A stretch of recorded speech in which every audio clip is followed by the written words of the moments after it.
Le Mans, pour moi, ça a été une aventure quand même spéciale.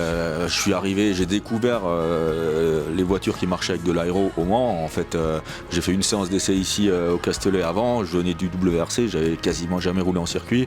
On m'a mis dans un proto tête dehors avec 650 chevaux. Je me suis retrouvé au Mans du jour au lendemain parce que je finissais le rallye de Turquie le dimanche et ce même jour, il fallait que j'ai fait mes 10 tours pour être qualifié. Moi, je cherchais avec un avion privé. Personne n'a jamais fait ça, c'est un truc de malade. Quand on sait ce que c'est que les 24 heures du Mans en tant que pilote, c'est un truc de fou, ça se fait pas normalement quoi. Et puis après, c'est vrai que toute cette ambiance, on est dans une bulle. Pendant 24 heures, on vit la course, on est dans une ambiance complètement différente. Au milieu de la nuit, on se lève, on monte dans la voiture, on est à 350 dans la ligne droite. C'est des sensations qu'on ressent pas ailleurs, donc ça marque. Moi j'ai fait 8 fois Le Mans, donc je l'ai fait en proto, en GT, pas mal de disciplines. Mais au départ, quand j'ai commencé à faire de la course auto, c'est parce que j'avais 2 copains qui faisaient de la course auto, mais c'était pas le but d'en faire si longtemps en fait. Je me suis pris au jeu, j'ai fait quelques écoles de pilotage et mon but c'était un jour de devenir suffisamment bon pour me qualifier aux 24 heures du Mans. Et je me suis toujours dit que le jour où je ferais Le Mans, après j'arrêterais parce que je serais arrivé à mon rêve le plus ultime. Sauf que ça t'a plu. Sauf que ça m'a plu et je me suis menti. Je l'ai fait plusieurs fois, mais c'est une course très particulière parce que c'est pas comme revenir au Castellet. J'ai l'impression qu'après il y en a qui l'ont fait beaucoup plus de fois que moi, des pilotes pro et tout, mais 8 fois c'est pas mal. J'ai eu le temps de me dire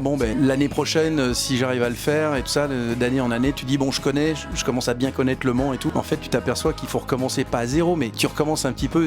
Tu dois toujours te réinitier à ce circuit qui est si particulier avec l'environnement qui est incroyable. Et la particularité de cette course, c'est que tu sens que c'est la plus grande course d'endurance au monde. On te le fait rappeler, l'ambiance te le fait rappeler. Les teams dépensent des millions et des millions d'euros sur le développement des voitures, des nouveaux moteurs hybrides et tout ça. Je me rappelle, il y a la grande époque d'Audi, c'est eux qui ont amené les premiers moteurs hybrides en développement, ils l'ont amené au Mans. Donc c'est un banc d'essai formidable, les 24 heures du Mans. Donc tu le ressens ça quand tu arrives en tant que pilote, tu dis là ça rigole pas du tout, on vient pas passer un week-end simplement pour s'amuser, c'est quelque chose de fort. Et donc ça c'est énorme d'avoir pu, moi qui ne suis pas issu du sport automobile, d'avoir vécu 8 fois ce moment-là, ce moment de fou.